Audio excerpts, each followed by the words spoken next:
తాకట్లో ఉన్న మీ బంగారాన్ని విడిపించి ఆ రోజు ఆన్లైన్ రేటుకి కొంటాం. Sharma gold company. మేము ఈ రోజు రాష్ట్ర కేంద్ర ప్రభుత్వాలు ఈ స్థాయిలో ఉన్నామంటే అది మా గొప్పతనం కాదు. మొట్టమొదటిది కింజరాపు ఎర్రన్నాయుడు గారు, తర్వాత మన శ్రీకాకుళం జిల్లా ప్రజలు రెండు కళ్ళులాగా మీరందరూ కూడా మా మీద చూపిస్తున్నటువంటి ప్రేమ అభిమానం వల్లే ఒక పక్కన మోదీ గారి పక్కన నేను కూర్చోగలుగుతున్నాను, చంద్రబాబు నాయుడు గారి పక్కన అచ్చెన్నాయుడు గారు ఈ రోజు కూర్చొని మన ప్రాంతానికి కావాల్సినటువంటి కార్యక్రమాల మీద దృష్టి పెడుతూ ముందుకు నడిపించగలుగుతున్నాం. ఈ యొక్క 5 సంవత్సరాలు భగవంతుడు పుష్కలంగా మనకు ఆశీర్వదించాడు. ఈరోజు మంచి పదవులు మన చేతుల్లో పెట్టాడు.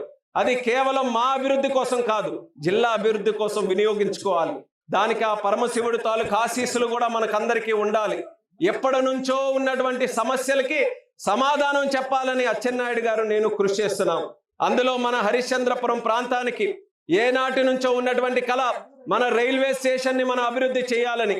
నేను పార్లమెంటుకు సభ్యుడిగా అయినప్పటి నుంచి ఒకే పోరాటం, ఏ పోరాటం అయితే ఇక్కడ సుమారు ఒక 12-13 గ్రామాలు కలిసి కట్టుగా తీస్తున్నాయో ఆ పోరాటానికి ఒక ప్రతినిధిగా నేను కూడా ఇక్కడ railway DRM Visakhapatnam head quarters నుంచి రైల్వే బోర్డు ఢిల్లీ వరకు పార్లమెంట్ వరకు కూడా హరిశ్చంద్రపురం గురించి మాట్లాడినటువంటి సందర్భం ఉందని గర్వంగా ఈ సందర్భంగా తెలియజేసుకుంటున్నాను.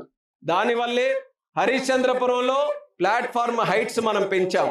అక్కడ ఉన్నటువంటి బిల్డింగ్ ను కూడా కొంత ఆధునీకరణ చేశాం.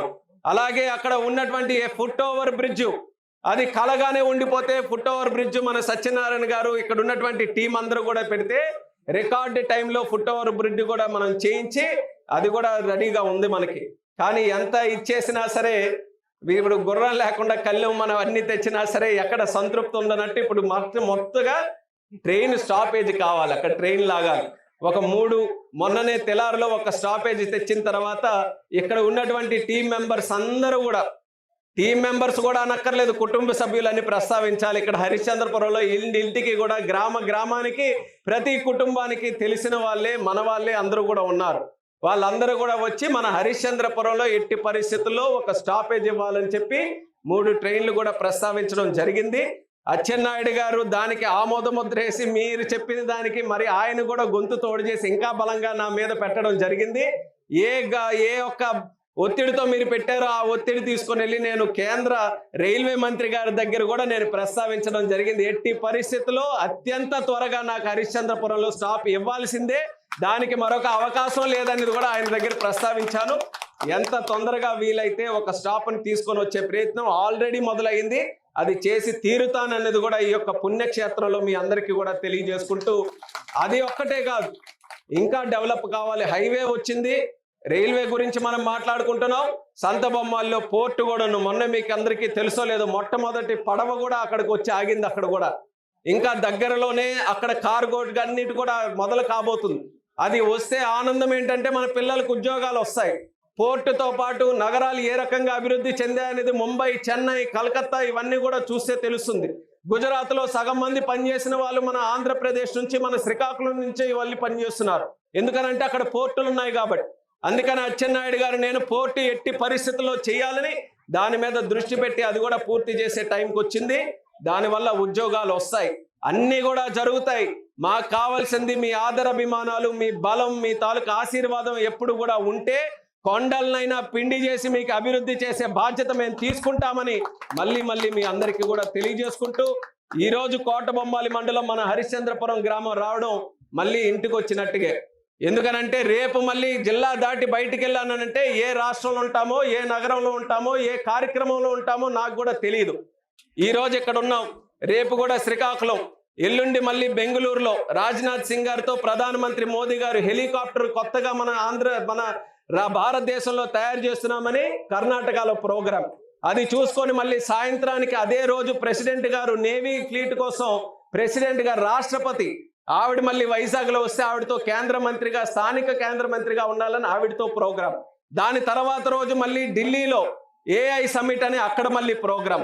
అది అయిన తర్వాత కోయంబత్తూరులో ఎయిర్పోర్ట్ ఉంది, ఆ ఎయిర్పోర్ట్ లో ఎక్స్పాన్షన్ జరుగుతుంది, దాని తాలూకా ప్రోగ్రాం. మళ్ళీ ఢిల్లీలో మా తాలూకా సివిల్ ఏవియేషన్ ప్రోగ్రాం. అంటే ప్రతి రోజు కూడా ఏదో ఒక కార్యక్రమం అనుకొని తిరుగుతున్నాం. అలాంటి సందర్భంలో మన జిల్లా రావడం, మన ప్రాంతం రావడం ఎప్పుడు కూడా నాకు విశిష్టమైనటువంటిది, ఒక ప్రత్యేకమైనటువంటి అనుభూతి కలిగించే విధంగా ఈరోజు అందరూ కూడా విచ్చేశారు. ప్రతి ఒక్కరికి మరొక్కసారి మహాశివరాత్రి శుభాకాంక్షలు. అలాగే ఈరోజు ప్రత్యేక అతిథిగా వచ్చారు మన శ్రీకాకుళం నియోజకవర్గ శాసనసభ్యులు గొండు శంకర్ గారు. శంకర్ గారి కుటుంబం కూడా నిత్యం శివుడిని పరమశివుడిని ఆరాధించేటటువంటి కుటుంబం. అందుకని ఈయన పేరు కూడా శంకరుడు అని పెట్టారు.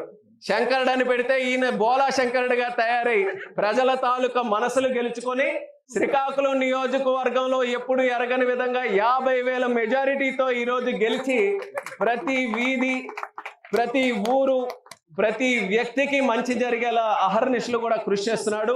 మనకు ఒక ఆనవాయితీ ఉంది.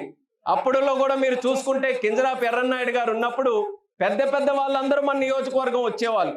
స్పీకర్లు వచ్చేవారు, కేంద్ర మంత్రులు వచ్చేవారు, మిగతా ఎమ్మెల్యేలు వచ్చేవారు. మన నియోజకవర్గంలో ఒక రాజకీయ చైతన్యం తీసుకొని వచ్చారు ఎర్రన్నాయుడు గారు.